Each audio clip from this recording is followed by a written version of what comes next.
Greetings, my friends. As we highly anticipate the 20th ISPRM Congress in Vancouver, it is a privilege to share this message with you to reflect on the progress we have made together. Over the last couple of years, our work has been guided by a clear vision to strengthen our society, expand our impact, and position rehabilitation as a global health priority. Right after the Sydney Congress in 2024, we drafted an updated strategic plan to serve as a compass for ISPRM's journey in achieving its mission. The strategic plan is anchored by 4 pillars: operations and fiscal health, education, communication, and advocacy. Let me begin with operations, the backbone of everything we do. We developed and implemented a strategic plan designed not just for the present, but to build long-term capacity and ensure sustainable growth. This has been complemented by important structural improvements by realigning the various ISPRM groups, namely the committees, task forces, and special interest groups, to improve focus and effectiveness. As part of this effort, we introduced clearer identities through renaming initiatives. The Awards and Nominating Committee is now the Leadership Awards and Nominating Committee, reflecting a more precise and forward-looking mandate.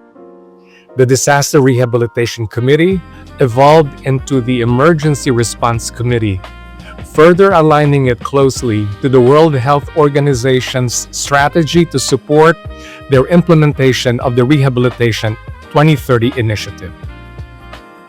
Membership remains at the heart of our organization. Through a focused campaign, we have worked to expand and engage our community with measurable growth, as evidenced by more than doubling the number of registered members within the last 4 years. At the same time, we strengthened our partnerships by reviewing our various Memoranda of Understanding, or MOUs, to promote a more meaningful, strategic, and mutually beneficial relationship with other organizations with related agenda. We are also making solid progress in our financial position, providing a stronger foundation for our future initiatives. Turning to education, we have made significant strides in building a strong foundation for learning and professional development.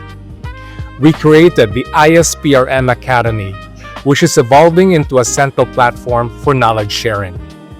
The Education Committee has made notable progress in curriculum development, supported by a comprehensive needs assessment survey that ensures our educational offerings are relevant and responsive. A special shout-out to the Spasticity Special Interest Group, led by Rajiv Ribay, Clement Grablevich, and Stefan Ocarda, which has been most active in offering webinars and live seminars under the auspices of the ISPRM Academy. Our webinars have expanded both in frequency and reach, connecting professionals across regions. Recently, an ISPRM Academy webinar co-organized by the Spasticity Special Interest Group and the Pain Special Interest Group, led by our past president, Marta Imamura, was attended by almost 100 participants from 30 different countries. In the area of communication, we have embraced a more strategic and dynamic approach. Our messaging is now firmly anchored in positioning rehabilitation as a global health priority, while highlighting our organization's role as a key player in this space.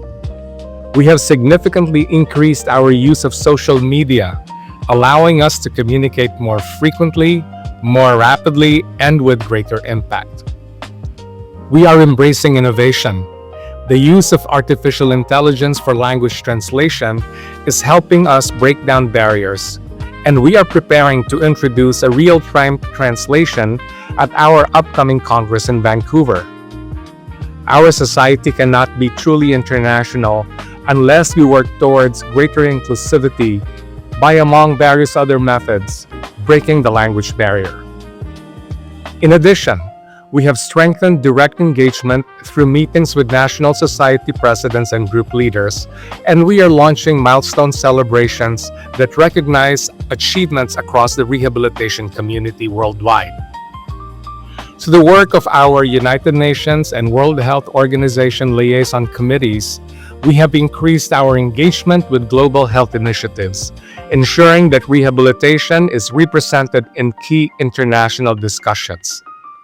We have continued to support regional efforts by supporting the participation of our members at key WHO meetings in Geneva, Sub-Saharan Africa, and very recently in Fiji. Representation of our society remains essential, and our active presence at major international congresses and national society meetings has reinforced our visibility and influence on the global stage. Let me highlight several other important achievements. We have launched a new journal, the Archives of ISPRM, which will serve as an important platform for advancing knowledge and research. Unlike the prior Journal of ISPRM, we now own the Archives of ISPRM 100%, giving us full control of managing its operations. Leadership opportunities have also expanded through the creation of new special interest groups, the introduction of term limits for committee, task force, and special interest group chairs, and the adoption of co-chair models, ensuring both continuity and fresh perspectives, while creating opportunities for many of our talented colleagues to step up and share their leadership skills. One of our biggest achievements as a society is how we supported each other in making ISPRM 2025 happen. The unfortunate events in the Middle East forced us to come together and brainstorm and work toward organizing the Congress in Marrakesh, thanks in large part to our colleagues in the Moroccan Society, which organized an outstanding Congress that normally takes a few years to prepare. They built upon the foundation created by our colleagues in the Jordanian Society who originally worked on the 2025 Congress. In closing, these many achievements are the result of the collective effort of our dedicated leaders and central office, our engaged members, and our committed partners. Together, we are not only strengthening our organization, but also advancing the global recognition of rehabilitation as an essential component of health systems worldwide. Thank you all very much.